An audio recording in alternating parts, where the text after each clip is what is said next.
मिठी नदीच्या नाल्यातला गॅस राष्ट्रीय संपत्ती घोषित करा असं म्हणत संजय राऊत यांनी भाजपवर उपरोधिक टीका केली। तर तुमची सकाळची गटारगंगा राष्ट्रीय आपत्ती घोषित करा असं म्हणत नवनाथ बन यांनी राऊतांना प्रत्युत्तर दिलं।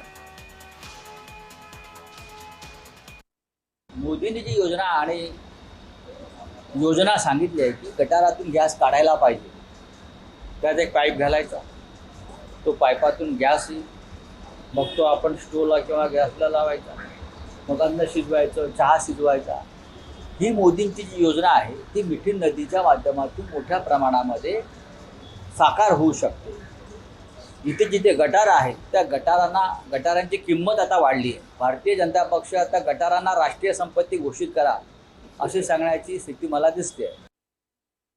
संजय राऊत यांना महाराष्ट्राचं हित बघवत नाही, संजय राऊत यांना मुंबईचं हित बघवत नाही। तुम्ही गटारातनं गॅस काढण्याबद्दल बोलताय। संजय राऊत, तुमच्या पोटामधून जो रोज घाण गॅस निघतोय आणि तुमच्या तोंडातून रोज सकाळी 9 वाजता जो घाण गॅस निघतो त्याबद्दल बोला। महाराष्ट्र तुमच्या गटारगंगेला वैतागलेला आहे आणि तुमची सकाळची गटारगंगा ही राष्ट्रीय आपत्ती म्हणून घोषित केली पाहिजे, कारण तुमचं तोंड उघडलं की या देशाबद्दल कधीही चांगलं निघत नाही।